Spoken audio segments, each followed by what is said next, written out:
Hi friends, నేనైతే ఈ వీడియోలోని బ్యాక్గ్రౌండ్కి లీనియర్ గ్రేడియంట్ యూజ్ చేసుకుని కలరింగ్ ఎలా అప్లై చేస్తారో ఎక్స్ప్లెయిన్ చేయాలనుకుంటున్నాను.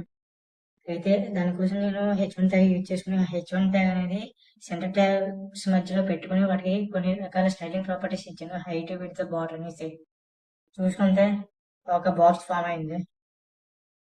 అయితే దీనికి బ్యాక్గ్రౌండ్కి లీనియర్ గ్రేడియంట్ యూజ్ చేసి కలరింగ్ అప్లై చేయాలంటే అసలు ఇది లీనియర్ గ్రేడియంట్ దేనికి యూజ్ చేస్తామంటే ఇప్పుడు బ్యాక్గ్రౌండ్కి ఒక పర్టికులర్ వన్ కలర్ మాత్రమే అప్లై చేయాలి. అయితే లీనియర్ గ్రేడియంట్ యూజ్ చేసాం అనుకో ఒకటి కన్నా ఎక్కువ కలర్స్ ని యాడ్ చేయొచ్చు. అదే విధంగా కలరింగ్ అనేది మనకి నచ్చినటువంటి డైరెక్షన్ లో ఇచ్చుకోవచ్చు. దానికోసం అనేది దానికోసం నేనైతే లీనియర్ గ్రేడియంట్ అనే ఒక ప్రాపర్టీ తీసుకుంటాను. ఆ డైరెక్షన్ గురించి మాట్లాడుకునే ముందు మనం కలరింగ్ గురించి మాట్లాడుకోవచ్చు. ఇక్కడ మనకి నచ్చిన కలర్స్ ఇచ్చుకోవచ్చు. అయితే red comma, blue comma, 3 colours ఇచ్చాను.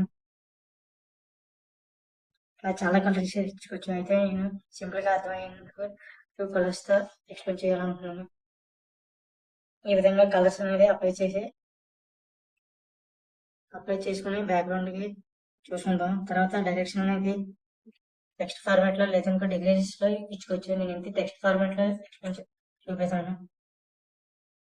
టాప్ అనేసి ఇచ్చాను.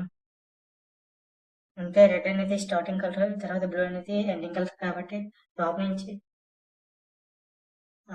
టాప్ నుంచి ఈ విధంగా ఫామ్ అవుతుంది. తర్వాత బాటమ్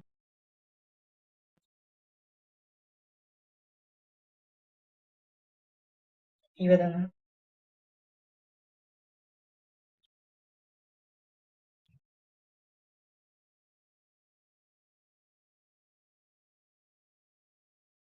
ఇలా చాలా రకాల డైరెక్షన్ ప్రాపర్టీస్ ఉన్నాయి. వీటిని టెక్స్ట్ ఫార్మాట్ లో ఇచ్చుకోవచ్చు, అలాగే డిగ్రీస్ ఫార్మాట్ లో కూడా ఇచ్చుకోవచ్చు. డిగ్రీస్ లో నేను 90 డిగ్రీస్ యూజ్ చేస్తాను.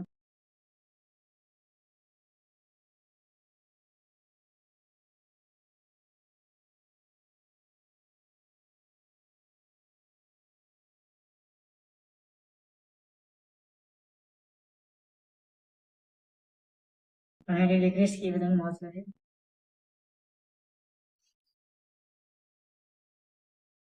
0 డిగ్రీస్ లో ఈ విధంగా చేంజ్ అవుతుంది.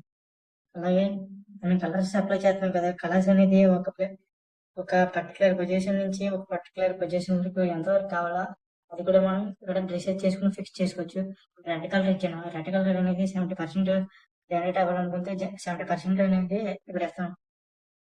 అంటే దాని స్టార్టింగ్ పాయింట్ అనేది కింద నుంచి